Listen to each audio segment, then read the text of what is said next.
Perang Quraisyah adalah perang yang terjadi pada bulan Dzulqa'dah di tahun ke-5 Hijriah. Dinamakan Perang Quraisyah karena perang ini bermula dari Bani Quraisyah yang mengingkari perjanjian dengan Rasulullah dan kaum muslim untuk bersama-sama menjaga kota Madinah. Dalang dibalik meletusnya Perang Quraisyah adalah Huyai bin Akhtab dari Bani Nadir. Huyai menghasut Ka'ab bin As'ad yang merupakan pemimpin Bani Quraisyah sehingga mereka bersekutu melawan Rasulullah dan kaum muslim. Perang ini terjadi setelah Rasulullah dan kaum muslim baru saja pulang dari perang Khandaq. Bani Quraisyah dikepung selama 25 hari oleh pasukan Rasulullah dan Bani Quraisyah pun akhirnya menyerah. Bagaimana awal terjadinya Perang Quraisyah? Perang yang pernah terjadi antara pasukan Islam dan pasukan Yahudi yang saat itu dipimpin oleh baginda Nabi Muhammad SAW. Pada saat itu terjadi beberapa peperangan, diantaranya Perang Badar, kemudian Perang Uhud, Perang Khandaq, dan selanjutnya adalah Perang Bani Quraisyah. Bani Quraisyah ini merupakan sebuah perkampungan yang ada di Madinah, yang pada saat itu perang ini terjadi setelah Rasulullah SAW ini selesai mengikuti daripada perang Ahzab ataupun perang Khandaq. Adapun yang melatar belakangi perang Bani Quraisyah adalah pihak Yahudi saat itu mengingkari perjanjian dengan baginda Nabi Muhammad SAW. Dan karena pihak Yahudi saat itu tidak menepati janji, maka Allah Subhanahu wa Ta'ala memerintahkan kepada malaikat Jibril untuk disampaikan kepada baginda Nabi Muhammad SAW, yaitu menghukum pihak Bani Quraisyah yang memang pada saat itu telah mengingkari perjanjian dengan pasukan Muslim di Madinah. Kapan Perang Quraisyah ini terjadi?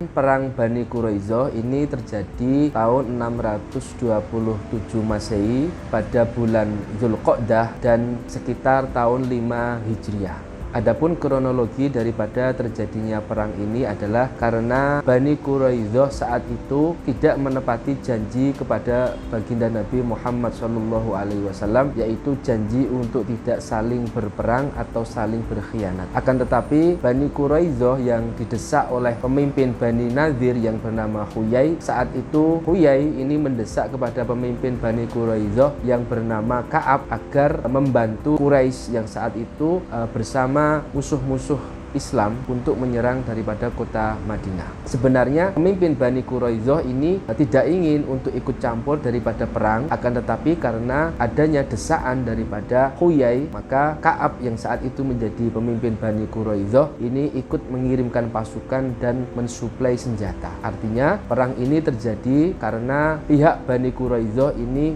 tidak menepati janji kepada Rasulullah SAW, yaitu untuk tidak saling berperang. Yang kedua, tidak menepati janji kepada Nabi ketika kota Madinah itu diserbu, maka pihak Yahudi juga seharusnya ikut membantu daripada pasukan muslim. Akan tetapi saat itu malah Bani Quraisyah ini menjadi musuh dalam selimut atau musuh yang menusuk pasukan Islam dari belakang. Siapa yang menjadi provokator sehingga Perang Quraisyah ini meletus?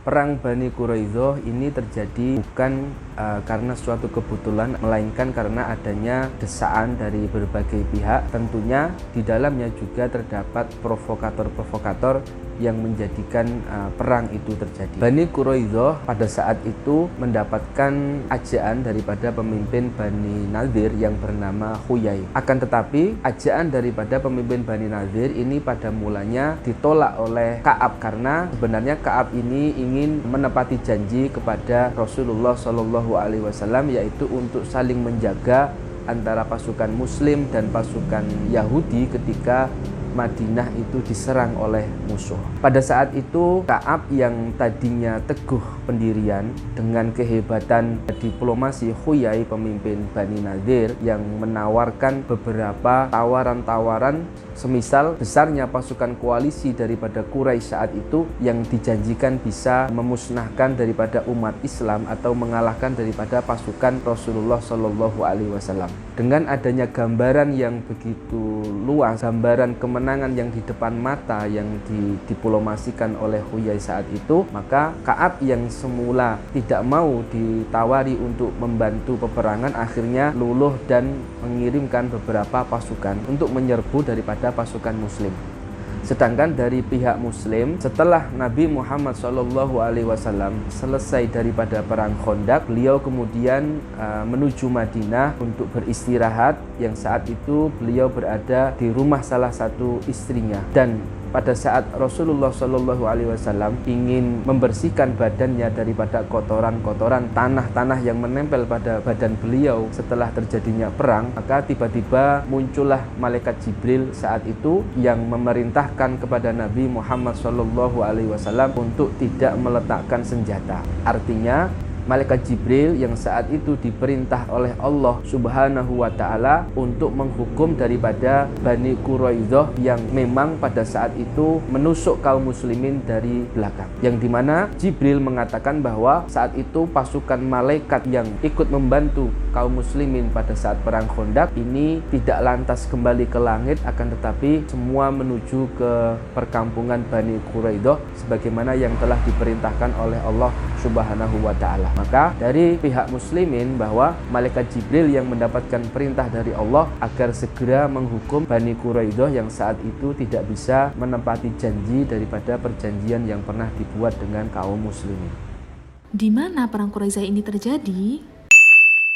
Terjadi di perkampungan Bani Quraidah yang terletak di luar kota Madinah. Jadi meskipun terletak di luar kota Madinah, ternyata kaum Yahudi ini membuat sebuah perkampungan yang jauhnya berapa mil daripada kota Madinah. Dan di perkampungan Bani Quraidah ini juga dibuat benteng-benteng yang dibuat oleh orang Yahudi sebagai benteng pertahanan serangan musuh. Mengapa Bani Quraisyah melakukan penyerangan terhadap Rasulullah dan kaum muslim?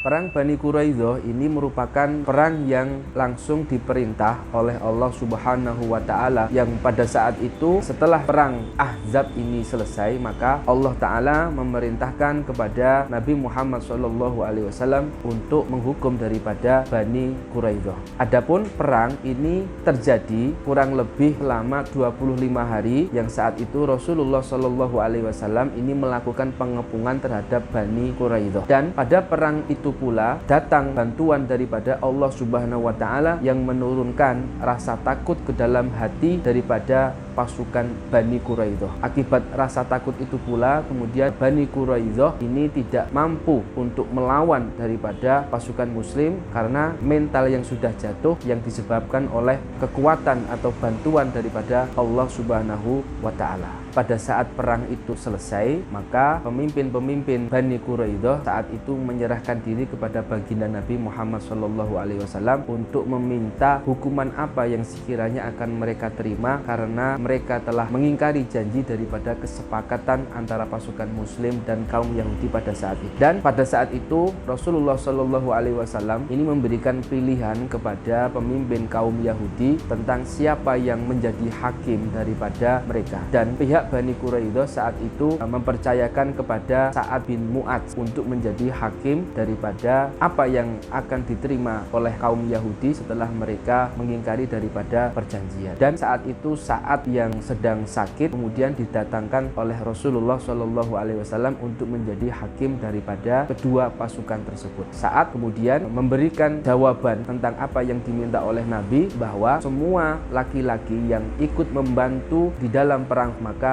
akan dibunuh. Kemudian untuk para wanita dan para anak-anak ini tidak akan dibunuh melainkan menjadi tawanan daripada pasukan muslim.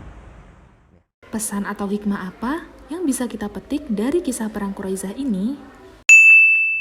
Dari kisah yang disampaikan, maka hikmah yang bisa kita ambil daripada perang Bani Quraisyah adalah yang pertama, Rasulullah SAW ini sangat menjunjung tinggi yang namanya memegang sebuah janji atau sebuah perjanjian.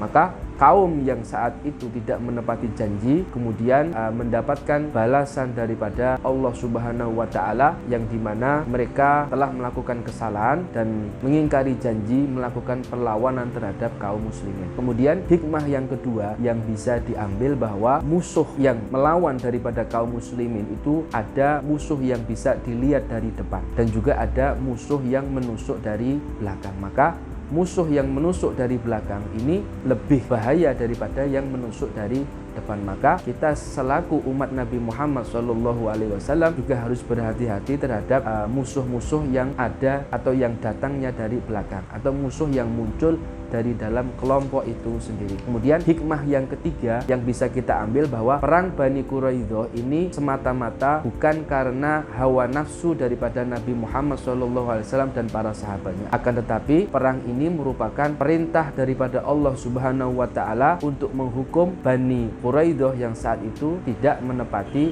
janji. Dan penting bagi kita semua untuk selalu taat terhadap apa-apa yang diperintahkan oleh Allah Subhanahu wa Ta'ala.